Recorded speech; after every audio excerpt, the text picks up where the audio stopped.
সুনামগঞ্জে সবুজ প্রান্তরে বোরো ধানের ফসল, লাখো কৃষকের সারা বছরের ভরসা। তবে অশনি সংকেত হয় অকাল বন্যা, পাহাড়ি ঢল ও নদীর অশান্ত রূপ। এমন প্রাকৃতিক দুর্যোগ থেকে বাঁচতে প্রতি বছরের মতো এবারও শুরু হয় বাঁধ নির্মাণ প্রকল্প। জেলার ৬০১ কিলোমিটার বাঁধ নির্মাণে প্রায় ১৫০ কোটি টাকার বরাদ্দ দেওয়া হয়। চলতি মাসেই কাজ শেষ হওয়ার কথা। তবে বাস্তবতা বলছে ভিন্ন কথা। বাড়ছে কৃষকের হতাশা আর ফসল হারানোর শঙ্কা। পানিটা আইবার আগে হতলে বানটা আগে শেষ হইল, নাহলে আমরা ফসলের ক্ষতি হইব। খাম হইতেছে না, জায়গা জায়গায় খাম রয়েছে, দুদিন পরে বৃষ্টি নামবো, কোনো কামে করতে না।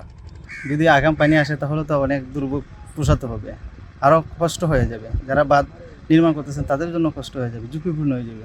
সংশোধিত কাবিটা নীতিমালা ২০২৩ অনুযায়ী ১৫ ডিসেম্বর থেকে শুরু হওয়া বাঁধ নির্মাণ কাজ শেষ হওয়ার কথা ২৮ ফেব্রুয়ারি। করচার হাওরের বেকাবাঁধের সরেজমিনে দেখা যায় বিশ্বম্ভরপুরের ৯ থেকে ১৩ নম্বর প্রকল্প বাস্তবায়ন কমিটির আওতায় ফুলবড়ি, কাটাখালী, হরিমন্যা ও বেকাবাঁধ এলাকায় এখনও চলছে মাটির কাজ।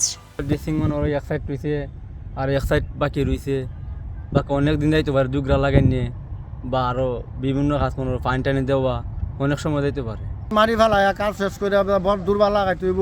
দুর্বা লাগাইলে অল্প সময় দুর্বা হইতো না, হেরা তো সমস্যা না, হেরা বিল উড়াই পাবো দেবো। সরকার যে টাইম দিয়েছে নির্ধারিত টাইম মধ্যে কাজ হইতো না, কাজের বাইরে দেবো। এই কারণে আমাদের বান থাকে না।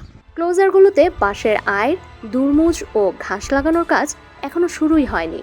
সময় মতো বিল পরিশোধ না করায় কাজের গতি কমে গেছে বলে দাবি পিআইসি সংশ্লিষ্টদের। বিল ফাইলে কাজের গতি আমরা নির্বাচনের আগেই কাজ শেষ করে ফেলাইলাম।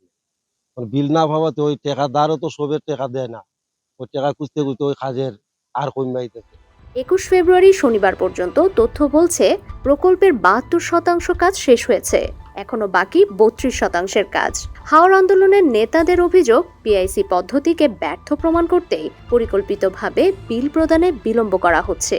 শুরু থেকে আমরা দেখেছি যে কাজের ডিলিমি এখন পর্যন্ত চলছে। পাশাপাশি হচ্ছে গিয়ে যারা পিআইসি পেয়েছেন তারা সঠিক নিয়মে পান নাই, এবং যারা পেয়েছেন কাজ করছেন তারা এই মুহূর্তে এখন পর্যন্ত ওইরকম বিল তারা পান নাই। তবে গতানুগতিক আশ্বাস দিয়ে দায় সারলেন পানি উন্নয়ন বোর্ডের এই কর্মকর্তা। বর্তমানে আমাদের কিছু ফান্ড সংকটে দেখা দিয়েছে, আমরা ফান্ড সংকটের জন্য আমরা ঊর্ধ্বতন কর্তৃপক্ষকে জানিয়েছি এবং চাহিদাও দিয়েছি।